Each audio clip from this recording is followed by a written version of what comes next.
Hey everybody, you see the trading view screen up and everything, right? Somebody just let me know if we good. All right, we good.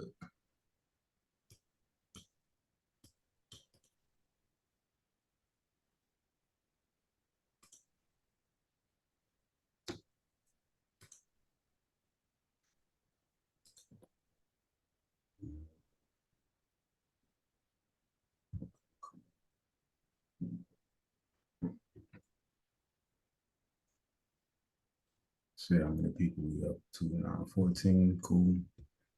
Still a few more people working themselves in, but we're gonna go ahead and start moving and see what we got going on. First and foremost, hope everybody's had an amazing weekend and had a good previous week. Very, very interesting week last week going into the presidential election.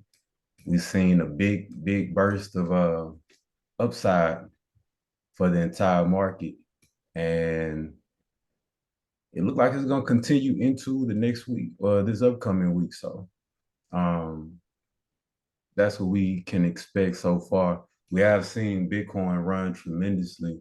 It was sitting around. It was sitting around like 80 or 81K last time I checked. UTC USD. Um, so right now it's at 81.5. I got a price target up here. Right here around between 88.5, 88.6, and 86.2. So we got a good breakaway going right now. The market has opened green. I did check Robinhood, the 24-hour market, a few minutes ago, and a lot of the stocks was opening up green. So if you swung any calls going into next week, well, going into tomorrow, then then you should be good.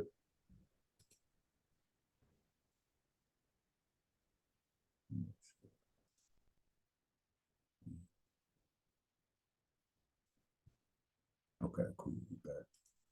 So going into tomorrow, we'll probably see a continuation. We'll probably see a continuation to the upside. Um, I had SPY up, and we've seen a nice push towards that 600 mark, and it did actually hit that target. It did actually hit that target going into close. Well, close to it, up here around the 600 mark. So we did see a brief rejection up here, and it sold back off. And here we have a level of support at 596. So the SPY was at 598 in the 24-hour market, 599.21. So right now it's sitting somewhere back inside of here. So as of right now, what we could possibly see going into tomorrow is it trying to break above and hold this 600 level. Now, these are all-time high levels, so there's always going to be some retracing back to the downside to build some liquidity to push back up past 600 and continue back up towards, let's see what we got fired up, 612, 613. Now, I don't think we finna hit that high just right now, but that's what we're going to be looking at. We're going to see a possible push above the 600, and then we're going to see some retracements back down towards the 596. So as of right now, going into next week, we'll want to watch for exhaustion above 600, and then support between this 596. Now, we did see some gap ups last week, and they were left unfilled. So that's something that we definitely have to be mindful of. This is SPY. We have a gap that's unfilled right here around 592. And then we have another one around 584 to 576. So at some point, the market is going to want to see a retracement back down to fill these unfilled levels here and down here. You you can't really predict it. All you can do is know that eventually it's gonna come. It could come this week. It could come next year, but eventually it will come. So going into next week, since we're already at 599, I expect to see some profit taking above 600, really above 601. And see if it maintains its 596, 55, 56 support right here. Now, there's a great deal of support here. And I had to change my green candles to white because once it starts getting in this blue here, the colors start clashing a little bit. So the white candles are bullish, yellow is bearish. But we have a great deal of support around here.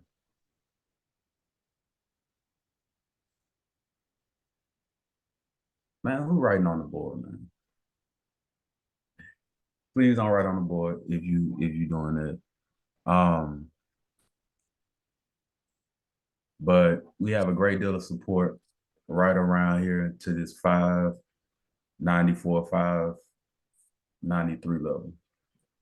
Our gap fills a certainty. They're not a certainty as far as it has to fill because there are unfilled levels from years ago that it just never reached back down to. But most of the time they're gonna feel themselves. And if they're green like this, then that's mostly what buyers are waiting to, start loading up the boat around this. And then especially around bigger levels like this, they really want to load the boat on calls back to the upside. So you'll hear me say something like, as long as you don't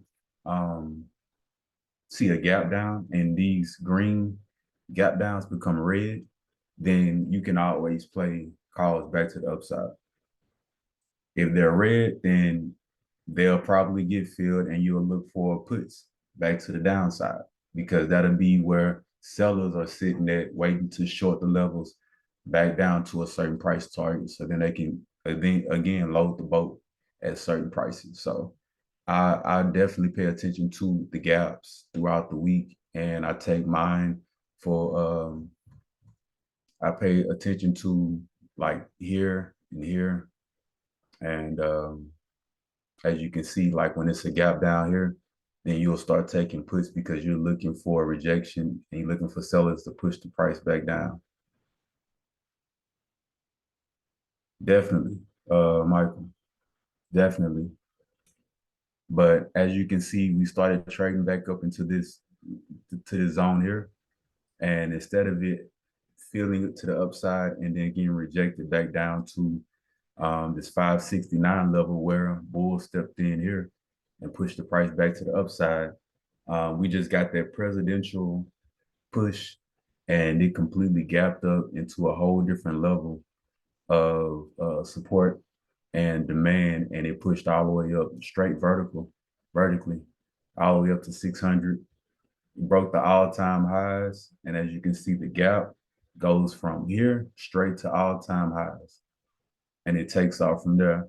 And you'll hear me say a gap and go because it didn't even attempt to fill. It just went straight vertical. So anytime it feels levels like this, then I'll definitely buy calls in that range. What you can possibly see right here, you will see it fill to this side, and then you might see overreaction and it come all the way down to here. So since this is new levels, new ranges, you'll look for some type of consolidation here once the price action fills to this green gap, and you'll look for that to accumulate. Now it could come down and retest support here and barely fall above this gap and then go back up to fake out bears, or it could just start liquidating and just completely dropping in price and feeling for whatever reason. You never know with this market what type of news or reason might happen, but sometimes you will just see it just get sucked right back down. Um, what would I be looking? Where would you be looking at for strike prices? So strike prices are always my support levels. Um, I'm gonna do a separate video on, if you don't have a particular strike price. I don't know how to get that off of there, but I'm gonna do a video to where how you can choose strike prices if you don't have levels like these. And it's basically you will be looking at, I got too many boxes going on. But pretty much you'll be looking at levels like this.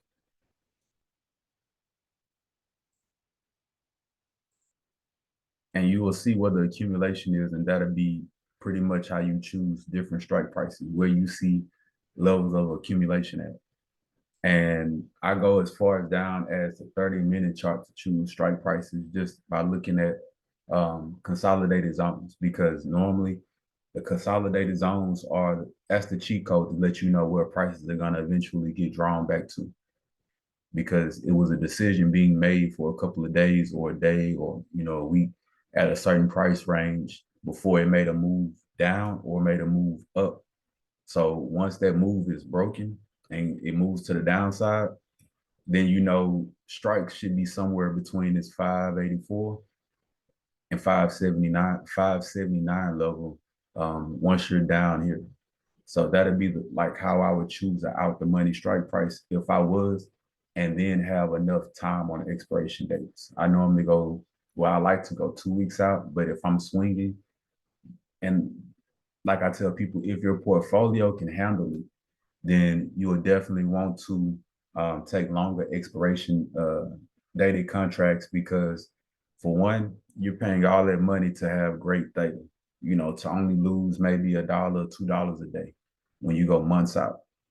And then you're going along because you're giving the market, you're giving your contracts an opportunity to move with the market. So, if you're a month or two out on SPY calls, then let's say you do grab calls back up to this 579.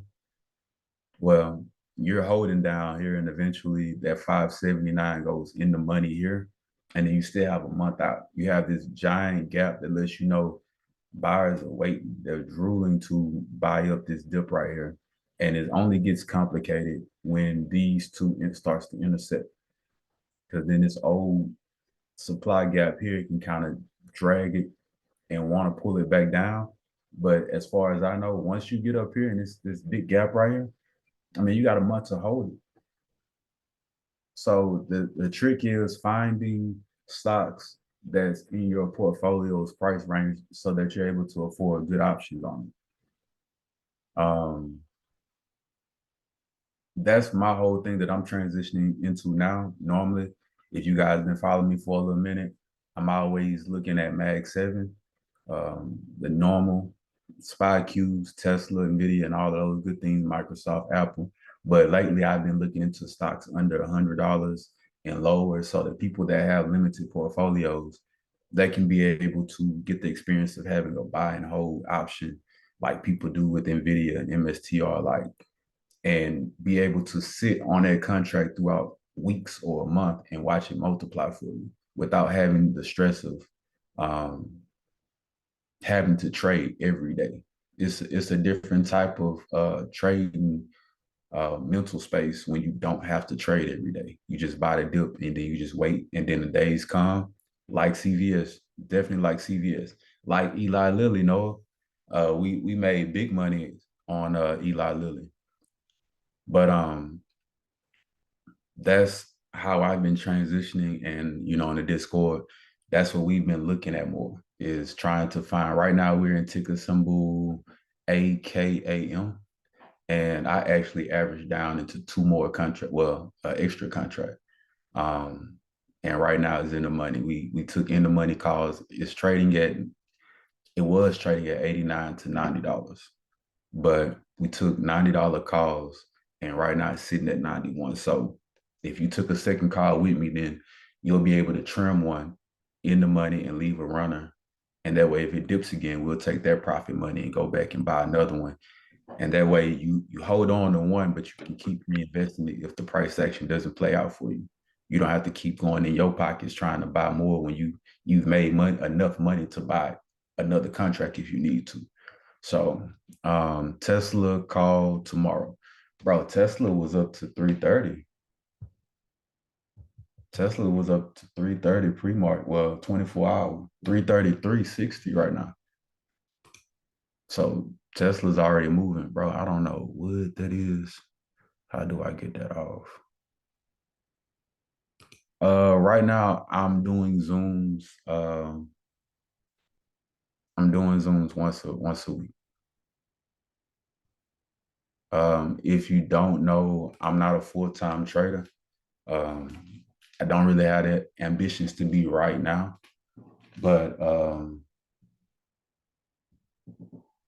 I have a regular 9 to 5. I work for the post office, so right now I'm just trying to I'm balancing this um, Discord, mentoring, and stuff like that with my job, and then eventually, if I ever do decide to go full-time trading, then I might start doing more Zoom sessions. But right now it's just Sunday.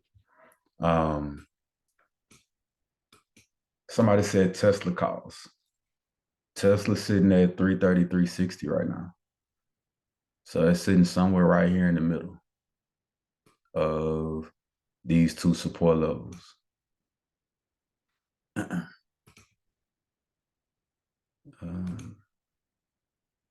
So it's sitting somewhere in here that we'll be watching for tomorrow. So what we could see if we continue to see a continuation on Tesla tomorrow, we could see it push as far as 347. Now Tesla's already extremely is up there. We had the massive move from earnings down here at 212 up to 244, and we've seen it kind of battle between trends back and forth here. As you can see, we faded it, or we could have faded it down back down to the beginning of the top of this gap up. And once it got in there, buyers stepped in immediately and gapped it up again. And it didn't even retest here. It just bounced off of this 250 support. And then it gapped up again on top of the next level of support. And this was around the time when I guess Trump won presidency, was elected to be the new president. And since they're so buddy, he's riding the coattails. So I wouldn't go Tesla calls. I wouldn't go calls on anything in the market really, unless it's already like a pretty heavily beaten up stock. Because this is amazing. It's amazing, and if you've been holding it, then congratulations. I know you made a ton of money, but right now I just wouldn't go calls just because it's so high up. And I'll check out MSTR too. But we could see it come all the way up toward this 347 and 348. And I would look for eventually for this to come back down. How hard is it going to come crashing? I'm not sure, but if just looking at this right now, I probably can see maybe a head and shoulders forming. Head will be up here. Shoulders would be like right here. And then you will see some consolidation in this zone here before you see a flush back down and start feeling this. Might not happen. It might not. That's just what my eyes just pointed out to me, just looking at it long term. But of course, you'll just have to play all of this just as it unfolds. You never want to get too ahead of yourself. You just kind of want to have a plan ahead of time to know what to expect and how to adjust and how to pivot. So I'll watch for a movement up towards this 345, 346 level. We could break above and push a little bit up here, but I do see it being exhausted around here. It should be. Let me say that. It should exhaust around up here because it's already super, super high. But come back down here and retest this 315 level. And then depending on the sentiment of the market, depending on what the Feds got to say, somebody asked me to speak on the Feds. I'm not really sure. I haven't looked into it much to see what's possible. As far as discussions go, somebody here may know a little bit more right now, but I'm not sure. I'll probably start looking more into what's going on close into the week. But you never know for certain what's going to pan out. So um, don't go too heavy on NVIDIA calls. I wouldn't have went too heavy over here and it still pushed up, but just based off of what I normally trade and what I normally see, don't go too heavy on Tesla calls this high because the risk to reward is leaning more so toward the downside. This is just a big, massive run up due to the presidential election. Let's go and look at MSTR. I think I've been saying that a few times. I don't even think this is somebody. I don't know. I don't know what that blue mark. I don't know if y'all see that or if I just did something on my side on the computer, but it's a blue streak right here that's drawn across my computer screen. But okay, y'all guys see it too. So where in the hell is that coming from? All right, let's look over it. What is this? Okay. All right, so MSTR. Let me go look at the market and see what MSTR is sitting at. I think somebody typed there earlier. 299.80. Appreciate it. 299.80. So 300 now. Cool. So right now it's sitting up here where I already had this marked out at. Cool. I mean, this thing is crazy high. Crazy high. So as you can see right now, it traded over here and we was talking about the gaps earlier. So with the gaps, you see each time that it filled the gap, it got bought up again. Gap fill here, gap fill here. And right now it hasn't filled this one, but it's been running due to the volatility of Bitcoin. So you said it's sitting at 300 right now. It's right up here where we had marked out already. I just don't like buying this high. It could keep going, but it's hard to say when it's gonna stop. But it's safe to say don't go too heavy this high.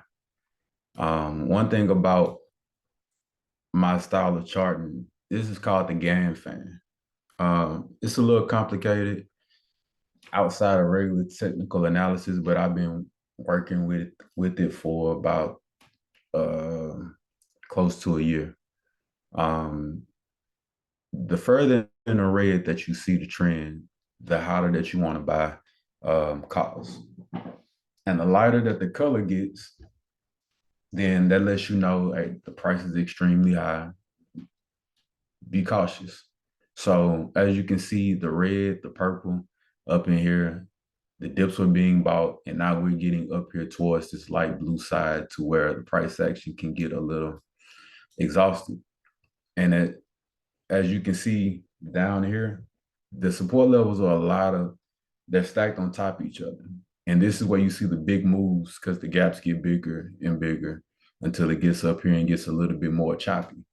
So now that we up here in this 300 mark, we could see a move higher towards 336. Will we reach it? I'm not sure. I wasn't expecting us to reach this 300 so quick, but it's possible with the way that Bitcoin's moving now. I do have support between this 256 and 266 level. Like I said, eventually you're going to need to see this gap right here gets filled to the downside. And this kind of lines up with this 232 levels. So it'd be retesting previous ER lows because as he got a poor earnings and revenue, then we seen it dip down below to this 222 level, and then it rose right back up. And I actually called the puts on the downside, and it paid probably a little bit, but as you can see, it recovered beautifully back with Bitcoin, and now it's sitting up here, attempting to push up here. So just be careful. 3:30 for tomorrow, maybe, possibly. Let's see if we can mark it out real quick. Tomorrow open is 8:30, and then tomorrow's close. So this would be Monday's range. So up to 336, 337. And this is just if it goes straight vertical. 280, hey, congratulations, you printing tomorrow. If this market holds up overnight, you printing tomorrow. You going crazy in the money. Um, let's say if it's sitting at 300 and you got 280, it's about $10 in the money. Your deltas should be maxed out. And depending on what the IV is, I know the IV on MSTR is a little high. You might get a little bit of, well, you're gonna get a lot of it of that, but you definitely should get a delta theta flip on that to where the theta starts slowly becoming less and less of a factor the more that it pushes up. But you'll see the premiums get juiced or fluctuate a lot off open too. So you probably want to give the market maybe about 15 to 20 minutes for the premiums to fluctuate. And then you'll see how much you really get priced in if you hold that long. Some people might take profit straight off open and take whatever it is, but once the volume kicks in and the premiums start moving, then you will see how much you will really make if you don't just pull straight off of opening bell. Let's see who else had wanted something looked at. TSLL and TSLS. If I'm correct, I think that is I think it's Tesla or something to Tesla. I'm gonna pull up Oxy.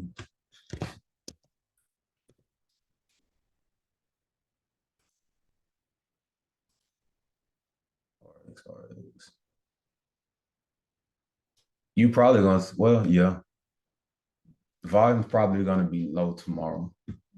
I think last year, um, I think it was like that. Each year, the thing about trading too, I've been doing this going on 6 years now. The thing about trading is year after year, if you pay attention to the markets and you learn pretty much the cycles of it, each year it does the same thing. Holidays come around, short weeks and stuff like that. It does the same thing. You just get new investors year after year that don't know, that doesn't understand that it does the same thing. So I'm thinking that it had a nice pump because a lot of people couldn't just jump in. Retail investors couldn't just jump in, but it definitely pick up Tuesday once the bonds market opens back up. So looking at Oxy, so and this is one of those things. I think Oxy had a good year when Trump was um, in office back then. Let's see, COVID was what, 2019, 2020. I always say look at historical data, and historical data will tell you a lot.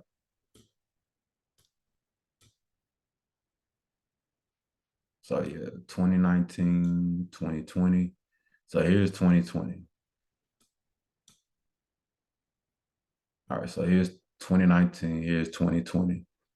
So you can see during the Trump election, or Trump presidency, you can see Oxy did have a good time. And I was charting it until it just kind of, I guess it just kind of fell off my watch list. But the money's gonna have to be rotated somewhere once the tech sector cools off. So right now, what we want to look at with Oxy is 2016 to 2020. Appreciate it. What we want to look at with Oxy right now, and this is a perfect example. I don't have it marked up. Give me 1 second. My son's in town and his mom's coming. Hold on. Hey, Jay, your mom's outside. Come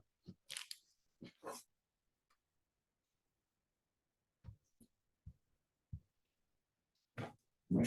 So this is a perfect example of the chart not being marked up. And I just get to pretty much go and mark this up and show you guys how I normally do it and what I look for and things of that nature. So perfect example. Hey, call your mom outside, all right? I love you. Go and do good in school. Take care of yourself. Let me know when you make it to the house. All right.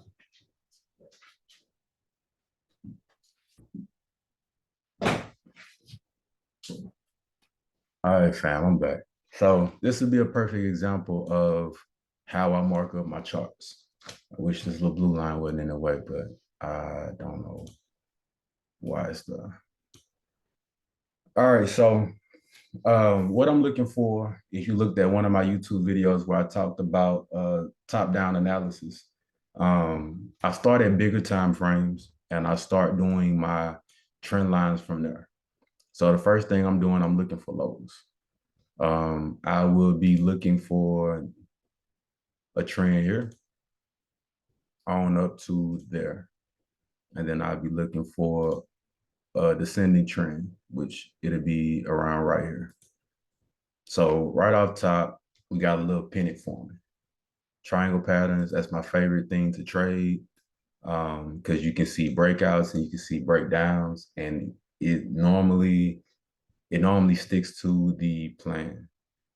So once I see that 6 months, then I'm zooming into the 3 month to see if I see any solid trends.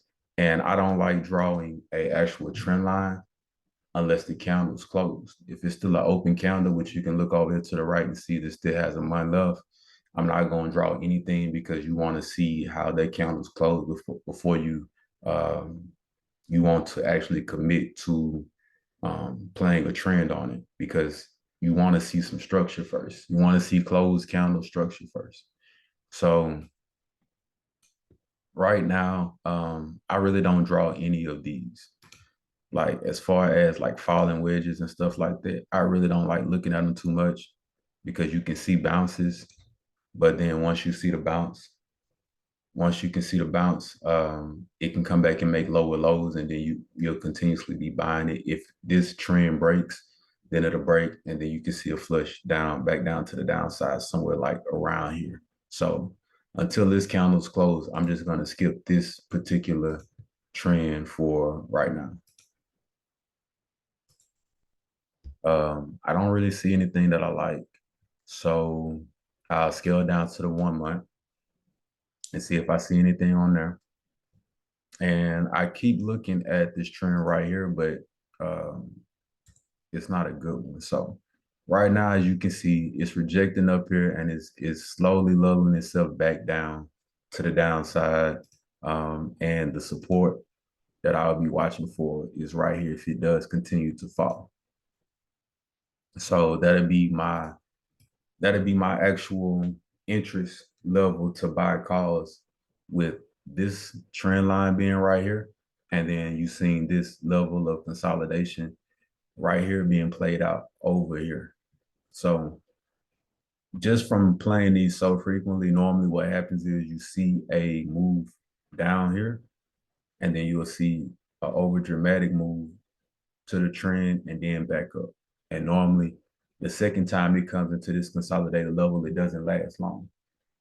It'll come straight up and it'll do a shorter version of a consolidation, and then it pushes back up and it'll move on back to here. And this is just how you break down a chart as you scale down into smaller time frames. So If we going down to weekly, it has a very, very small gap down here on the weekly. It gapped up, traded into supply, and I guess it had a significant amount of buyers or earnings or something, but it consolidated here for, let's say it started January 21. It broke out of it at January 2022. So it's always a good idea to look at bigger time frames when you're looking for like swing plays or to see the direction of an actual stock. So we broke out of here 2021. As you can see, right now it's trading outside of this little consolidated zone here. And it could be making its way back down, or it could find some support right here where this held up and make its way back up towards 67, 67-ish. So as I'm still looking for trends, I don't really see anything. If we zoom into the daily, we can see gaps, red gaps. These are the supply gaps that I was telling you about. Instead of seeing green gaps like we seen on SPY or other tech stocks, we'll see these red gap downs. So this becomes supply. If you see me tell somebody watch for supply, or I wouldn't go long right now, this is what I'm talking about, because you have sellers that stepped in here, here, and here. And as you can see, it tried to break out and push above, but it came right back down into this level right there. 1, 2, 3, and then it's the fourth time it's retesting these levels. So looking at Oxy right now, I don't have a definitive uptrend. I'm seeing too much yellow being tested here, and I got supply gaps up here. So yeah, you can take calls and you can get the retest up here, but you're also gonna get the rejection. And I promise you, the rug pull sometime or faster than the moves up. So just scrolling all the way back on the daily, I really don't have anything other than, well, I don't have anything that I would just mark out beyond this. And I would just play the pattern, the price action. I just play the price action here and see what comes about.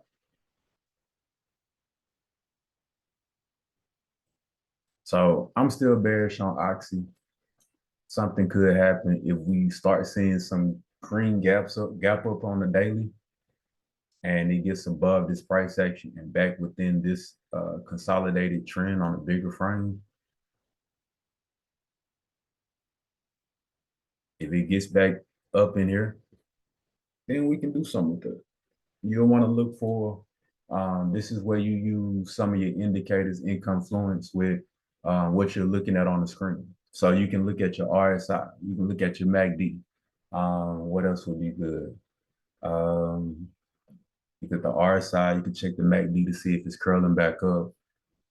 Probably can look at Bollinger Bands to see if they're potentially be squeezing and getting ready for a release to the upside or not.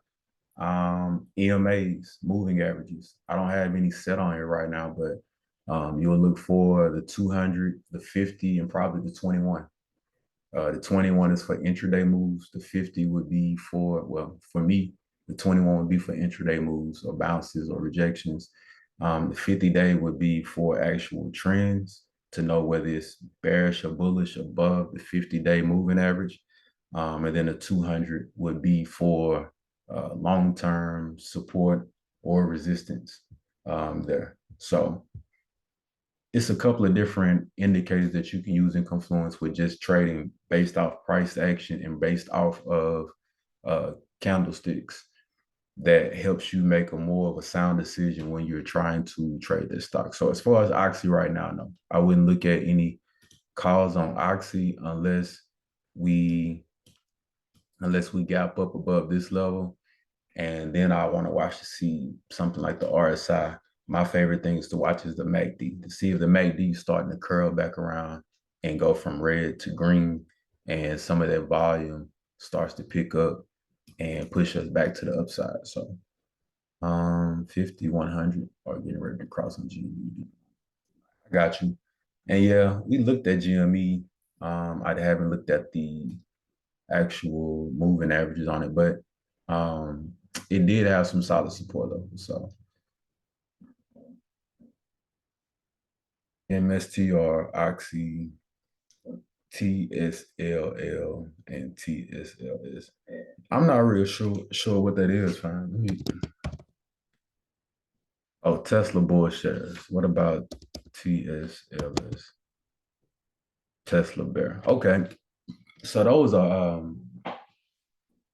I guess those would probably be smaller price stocks to mirror Tesla, the TSLL. And that's all it is. It's just mirroring Tesla. It has the same gaps that Tesla have. It's just cheaper, $14. Down here, 14 to 12, and then to 9. So it has the same earnings reaction. And this would be good for somebody. I don't know if it has options or not, but this would be good for somebody that likes to play Tesla, but just don't have the capital to play long on Tesla. This would be a good one for you. And then the Tesla, the TSLS is kind of like the SQQ I be watching. With that, it's just kind of an inverse price action, and you can use it to just kind of look at the sentiment for Tesla too. Like if TSLS becomes bearish, then Tesla's gonna become well, no, if TSLS becomes bullish, then you can expect Tesla to become bearish. But right now, long term, with all these gaps here, I mean, Tesla's probably finna benefit tremendously from Trump being elected. As far as him being able to keep up with the campaign and all of that good stuff. Now is probably the time to start loading up on Tesla when it does start dipping. RX. Man, that stock has been consolidating for a minute. I know a lot of people have been buying into RX, and as you can see, it's holding trend. It has a gap up down here. So it has been keeping this little support level right here alive. And it's deep in the red. So that means, it's a medical stock, I believe. So it's going to vary based off of news. Most medical stocks do, unless you're just a sound company like Eli Lilly. And I believe Eli Lilly is leading the manufacturing market in weight loss shots. And I think it's a lot of people that's trying to come up with competitive drugs, or I guess the article saying fake drugs. But a lot of these are awaiting news. So if RX is sitting at $7.40 right now, it's sitting right above. Okay.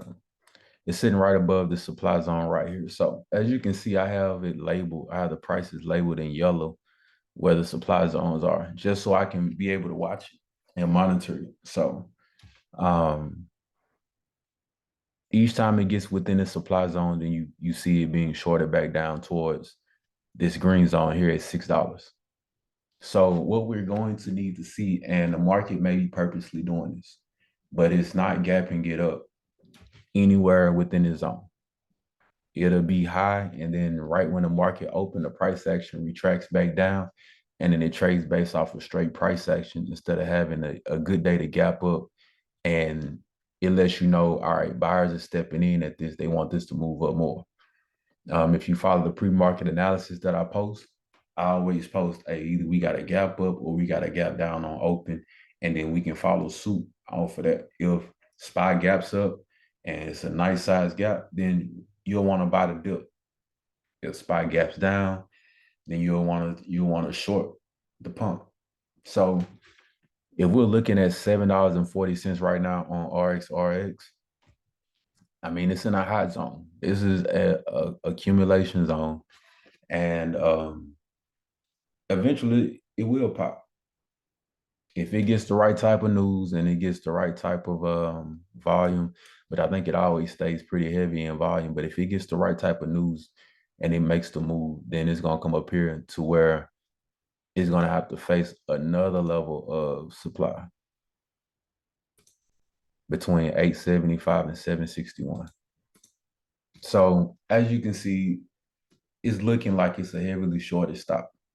Michael, if you go to after hours or if you go just to patreon.com, then you can find the link there. Once you become a subscribing member, I'm gonna send you the Discord link, and you'll be able to hop in from there and chop it up and see what we have to offer and things of that nature. So find me on After Hours or find me on Instagram. I have the link on there. Or if you just go straight to Patreon and type in Royalty Trades, you'll be able to find me there too, fam. But as you can see, RXRX is heavily shorted.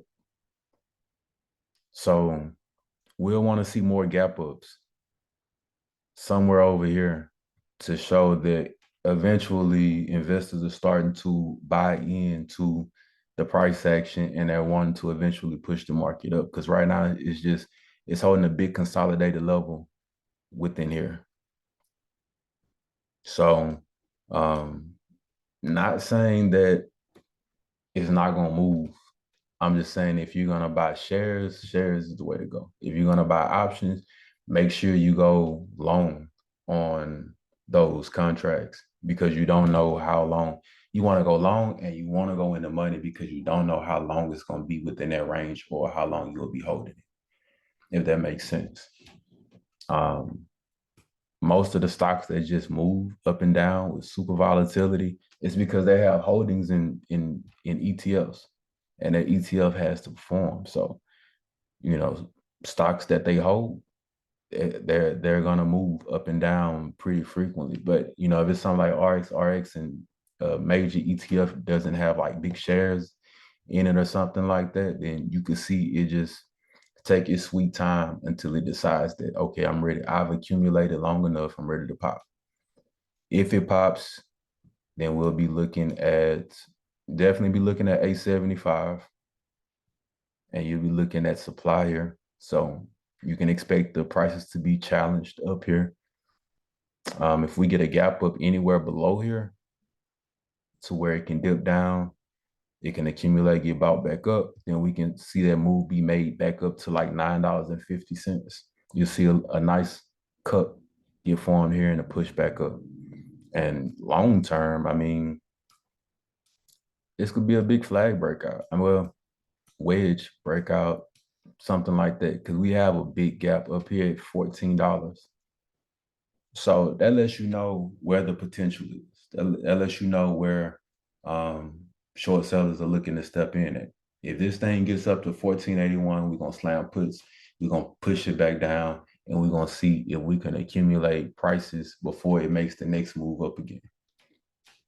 So just keep a watch out for the long consolidated movements here on RXRX. And you'll just want to follow suit.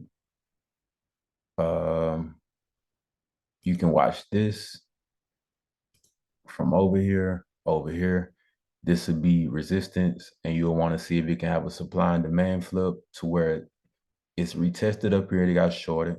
You want to see it come up here, get tested up here, and then make another move up and see it squeeze up towards here. And you want that. This is when you will see that move up towards that $14 mark. So this is what you'll want to look for, another one of these, a nice size one actually, because you want a lot of volume in this gap up. Because you want this stock to move. So you need some pretty good, a hefty amount of buyers in there to push it up. GOEV.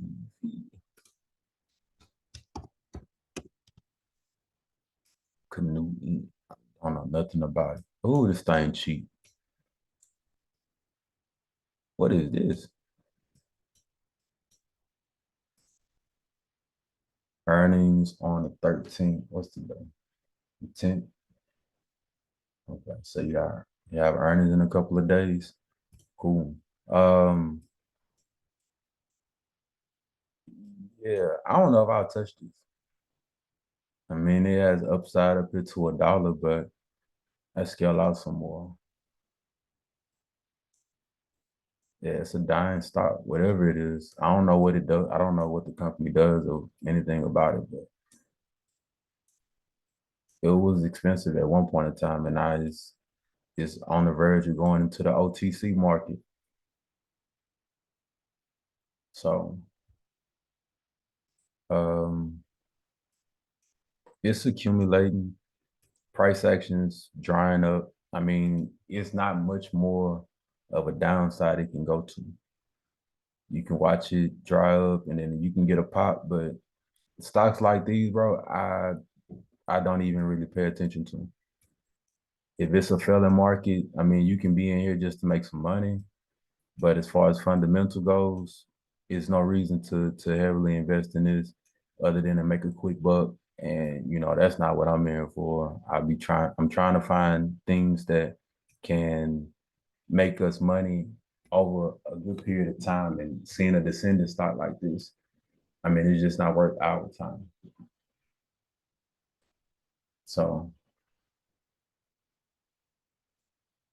um DXCM is sitting at a historical support level and we could swing it. Anthony Khan, yeah, I'm gonna check it out, and that could be if it is something that's good and profitable, it has good contracts, then I'm down for it. I'll take you guys' request and see what we can do with that. Sophie, and I actually was looking at SoFi um a while ago because I do know that it's one of those inflation stocks. So taking a look at SoFi,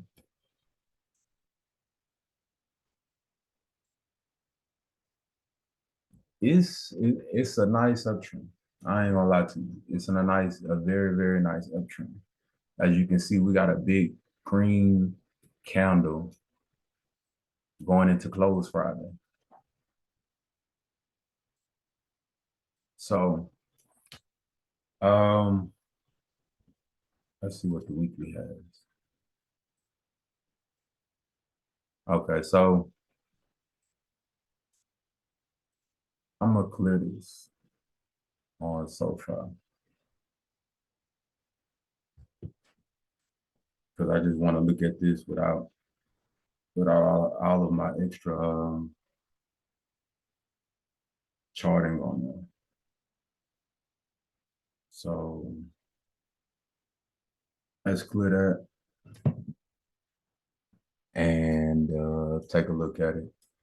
So right now, SoFi has a gap around $9 that we can view on the weekly, which lets me know if you can view this gap on the weekly because the strength of the gap show up on different charts.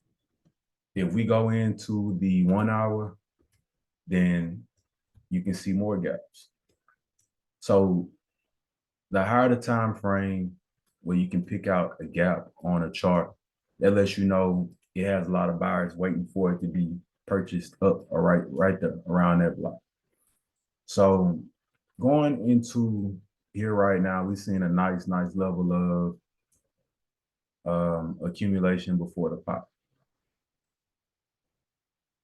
This is what I mean when I say you go out on a bigger time frames and you go and you can look and see, all right, is this something that I need to go long on? Or is this something that's gonna make me, money in a short amount of time? We're looking at the weekly right now. We've seen price action sit between May of 2023 all the way up to now, which is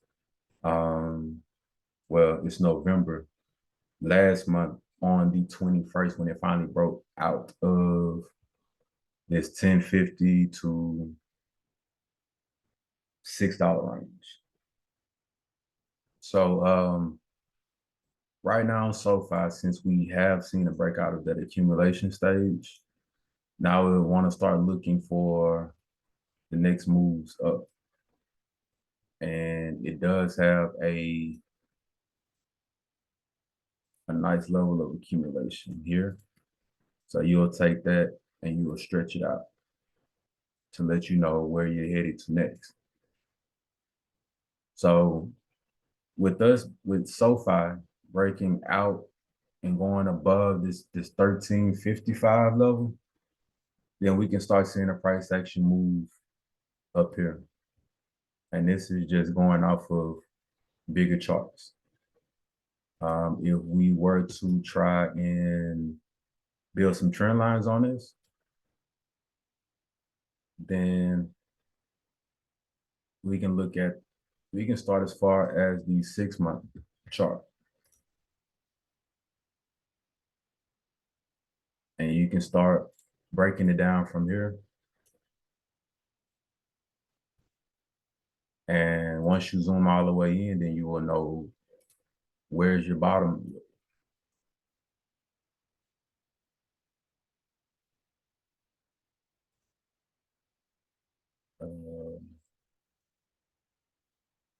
Let's look at the 1 week.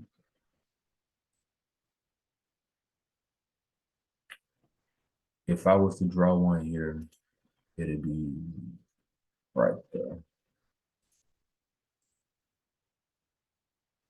All right, so I think that's what we're gonna have for so far.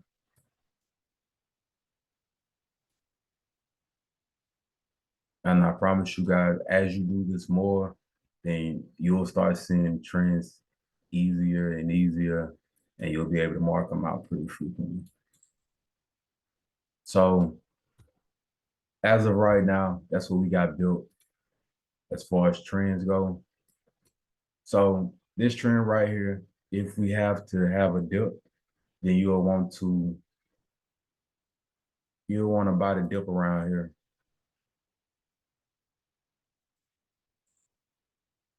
You'll want to buy the dip around there because you will get two things that tell you, well, you get three things that'll tell you, hey, this is a good dip buy. One, you know it's coming down into a level of demand. It gapped up, buyers are waiting. You can start buying in here. Second, I told you guys sometimes you get an overreaction. They want to see the price settle before they actually go buy in. So you have a trend line that was formed earlier here and here. Then you have this accumulation level right there. So as you see the price action come down, you know investors are going to want to step in right here where it's green at. So you'll start buying in. And normally what you see me do when I'm calling options, I wait till the price gets to that over dramatic range to where, all right, it's below where it should be. So now I want to profit on this area where this is where the money really gets made on the way back up. So you'll watch it come down, overreact, and you'll watch it accumulate and come back up and push back up towards this $13.60, 69 cents. Now, if this trend breaks, then that means you got to break a structure. So you have to look at this level of accumulation because once this breaks, then you're watching a move towards the next level of support. Now, if a gap down never occurs once this break of structure happens, that doesn't mean that it's going to continue going down unless it breaks this structure too.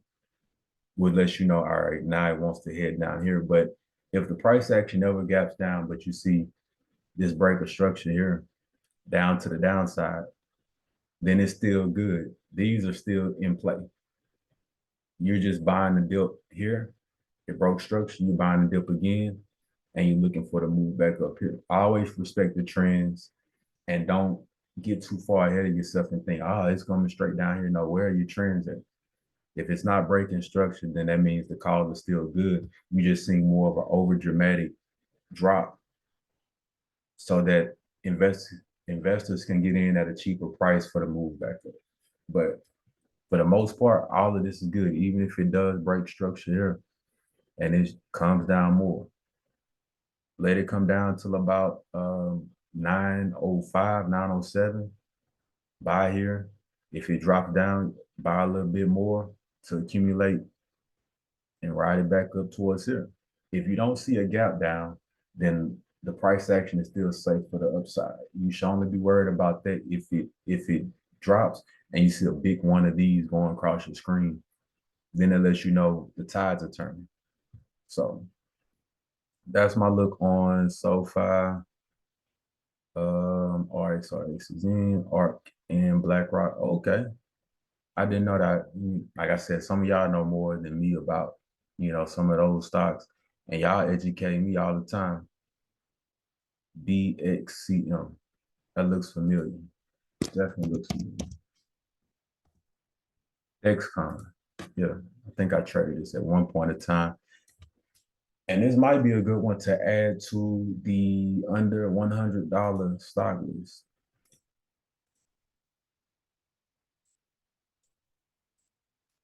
Yeah, definitely. Uh, it looks good. It looks like it just needs to have another solid week. Because as you can see right here, it's making lower lows now. So you're getting a little weakness. The 6-month candle is a lot lower than where it opened up at. It opened up at 113. Right now it's sitting at 69.96. That's a good return, but we need some solid levels of support first. So if we were to try to find something,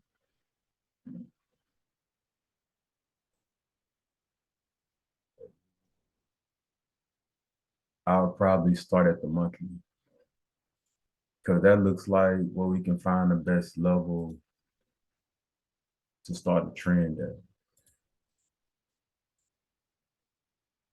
So, um, as you can see, where we at the monthly. All right, so looking at the monthly, you see the price action starting to dry up. So it's still an inside candle to this last month's candle, which was bullish. So all of this is pressure. This whole candle is pressure. Price action dries up, it wants to move up, but you don't know how strong the sellers are gonna be around here. Well, on the way back up. So now we're on the weekly. Like I said, we're seeing a level of accumulation forming, and it'll respect until it doesn't respect anymore. So the good thing about that, you see the accumulation happening. You have the trend line that's showing up. You know that if you was to buy, you'll buy in this range and you'll hold until you see a break of structure below this, that $64 mark, which could lead you to go further down. But until then, it's safe to buy here and let it accumulate unless I see something different. That's why. So this daily has this gap down, looks like from earnings. Okay, they had a surprise on revenue. Earnings were in the green. They went down and still had a decent earnings. But this is what's holding the price action down. We looked at CVS, well, we took a trade on CVS, and it's more so was a bank builder. We were just gonna ride it for the dollar move up just because it has so many gap up and gaps down. Dexcom right now, you see the massive gap down and is waving to the side and is trying to slowly push up. But as we can see, price getting pushed right back down. So if you're buying into Dexcom, what you want to look for, like I was talking about in the last one, you want to see some type of gap up to show that the Bulls are not wanting to fight back. If you can see a gap up in the bulls, show you some hope, some fighting life, then that's when you can start looking for call volume or looking for a break above the supply zone. Apple does it all the time, but I mean that's Apple. Nvidia does it, but this is what you'll want to watch for with Dexcom. A gap up somewhere above here, and then we possibly can see a gap and go, or you could just see a big consolidated movement between the top of this supply zone and the beginning of the gap up zone. And you will see something like RX to where you just see a big level of consolidation. Just this to just be the new level of consolidation. Back up, back down until it breaks out again. So be careful on Dexcom until you see some bulls step in, some call volume, something that shows you buyers are stepping in. Until then, don't let it lull you to sleep. If you're an option, don't let the contracts get eaten alive. Just holding through theta. That's all dangerous, especially if you're looking for upside potential. And I'll do GME. All right, so we talked about GME. I had it marked out a little bit. As you can see,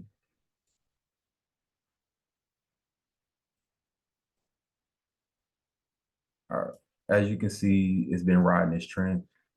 I don't know why GME is, I guess because of how long it's been consolidating inside of this zone. So we seen call volume last week or last Friday, $25 strikes. The highs that it pushed was 25, 40, 25, 35. So you do have a little small gap down, not much volume. It might get filled whenever the market shows weakness. But as of right now, you'll be looking for either a bounce there,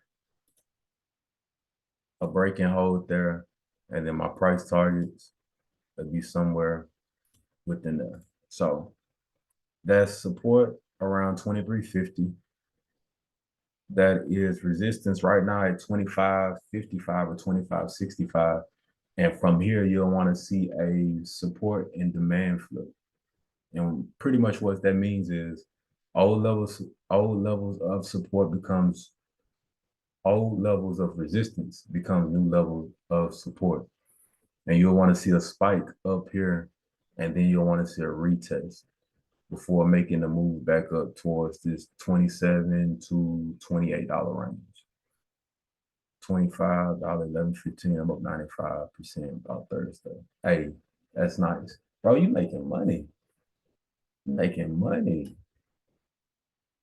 But that $25, if it breaks up above here and it pushes up and comes back down, you can consider that a retest. And you can buy in and watch this thing ride back up to about $28. I don't know what the news with Ron Kitty is going to be. I don't know, none of that. I'm going off strictly technical analysis and what I see. And if this thing moves like that, then you can expect calls to be bought up, especially if it gaps up. You can expect calls to be bought up and look for this thing to be rolled back up to about $28. If it keeps rejecting, like I said, we'll watch this 23.50 to mid $23 range, and then we'll just go from there. But we're just gonna respect the trend. I hope your $25 calls print. I really hope it does. I hope it goes all the way up to about 28, this $28 mark. And not saying it's gonna happen, but it's possible. These are my other support levels. 29.45, 30.50, and 33.61. So all of these would be levels of support. You can watch it fall in here and it forms a broadening pattern. If you're not familiar with that, it kind of looks like a microphone. I think that's what it's called, but it's where it comes out and it comes out like this, and you see the price action kind of pinball between here, and it makes high highs, but it maintains the lows. So I hope you crush you with them with those GME calls, bro. Um, and I'm gonna look at maybe one or two more, and I'm gonna call it a night. We looked at Tesla, we looked at SPY. Look at the Qs. We did. Let's look at Nvidia, because I think Nvidia was sitting at like 140 something when I looked at it earlier, and I had it marked for I think a high of 153. Yeah. So Palantir. All right, I'll check it in a moment. Nvidia 24-hour market is showing Nvidia at 148.43. So it's not too high. It's still sitting within this block right here.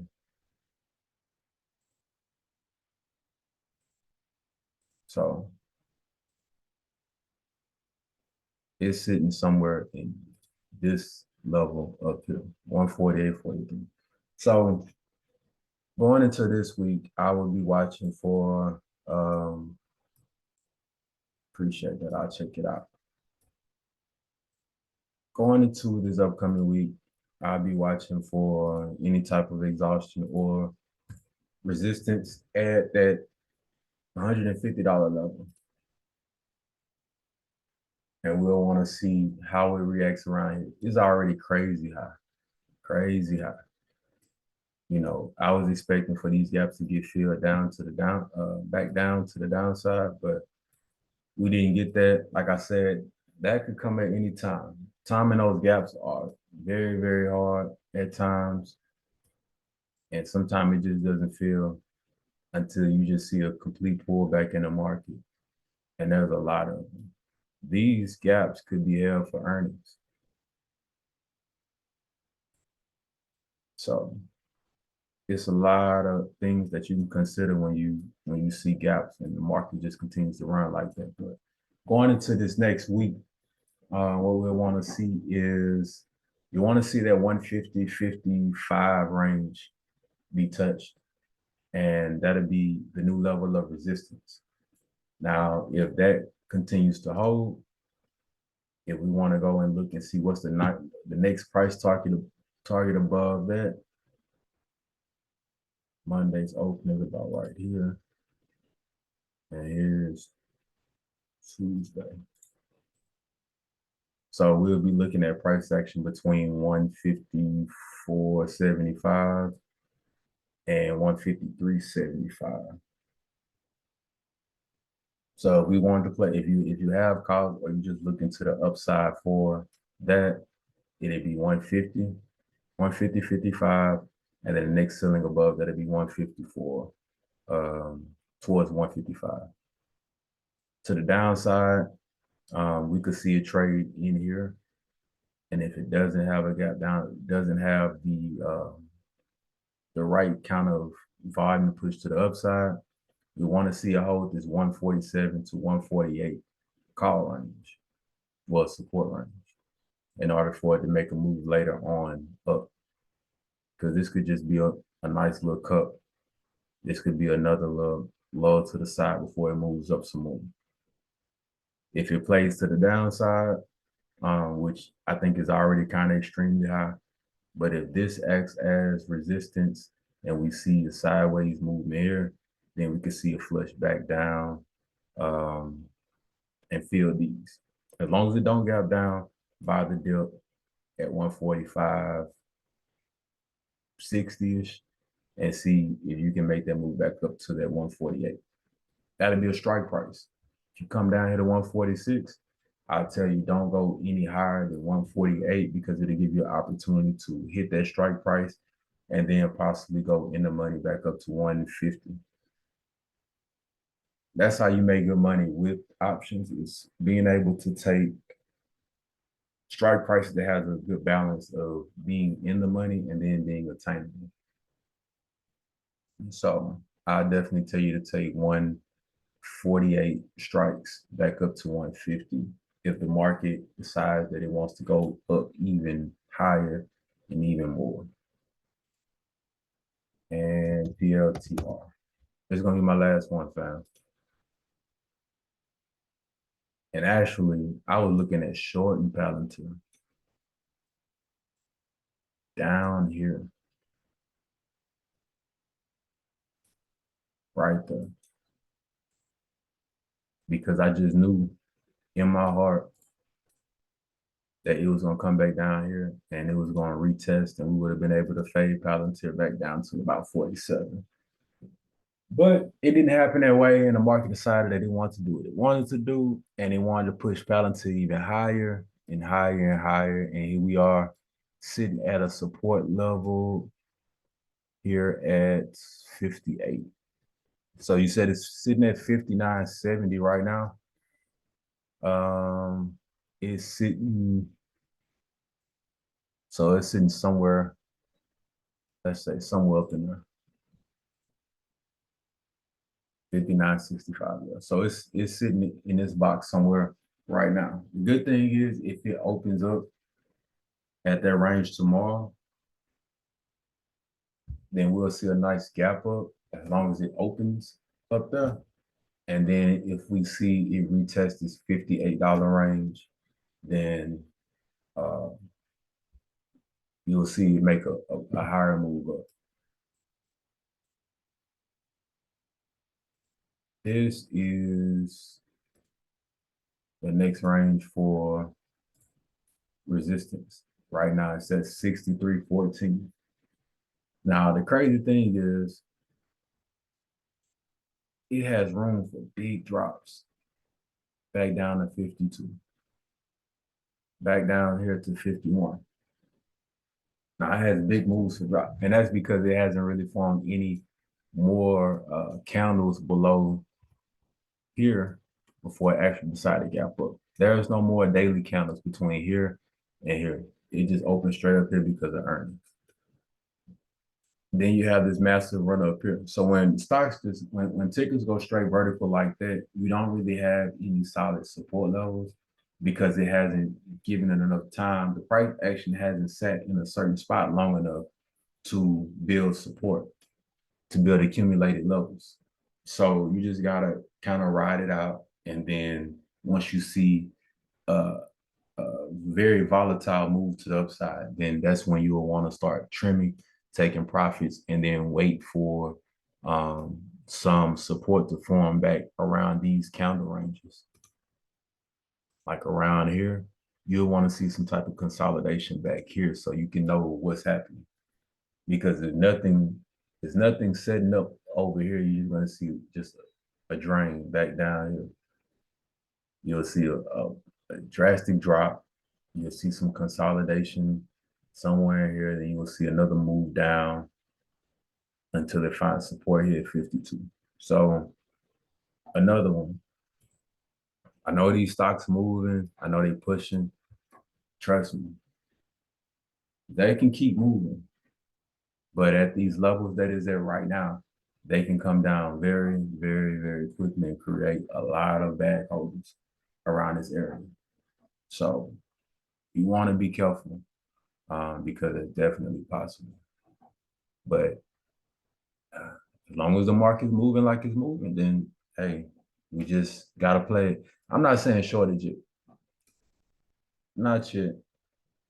We got to see some weakness first, and until we see some weakness in the market, um, just watch for the sideways movements. You probably could see something like a rising wedge, which is pretty much, you will see something uh, something like that to where it trades up into, and it'll just go straight through here and make, higher highs. And then once it gets up in here and it breaks, You might see a retest up here somewhere, and then you'll just start seeing it trickle down back to the downside. So that'll be the move that you'll want to pay attention to. That'll be the move that you'll want to see before you decide to short. I wouldn't short again or attempt to short again until we hit like up here around 64. I would take a short here above 58 and see how it plays out. If there's no gap ups, if it's just straight price action, then yeah, I'll attempt to short here. But if it keeps pushing up, my next short attempt wouldn't be until it breaks above the $64 mark. And I'll be looking for that rising wedge pattern to break structure here. You'll see the price action slow up right here. And then once that structure breaks in, that's when you'll start seeing the move back down to find new levels of support or consolidated zones. So just have to be patient. We just have to see how the market opens tomorrow. We just have to see how all of this plays out. I think it's a data filled week with pre-market news. If I looked at it correct, I think the Fed speak on Thursday, and then the rest of the week, let's see, Wednesday we got CPI data. Thursday we got PPI, unemployment claims, and then after the market closes, well, an hour before the market closes, then we'll see Jerome Powell speak, and then Friday you have retail sales data. So going into Wednesday when we could see some slowness in the market, because right now everybody's probably being greedy and they're gonna ride this train up to the upside and probably squeeze as much lemonade as they can get up out of it. So let's just see how it holds up and see how everything plays out. Right now, NQ has a little gap right here, and my data's delayed on it, but from a bigger standpoint, NQ could make more moves up.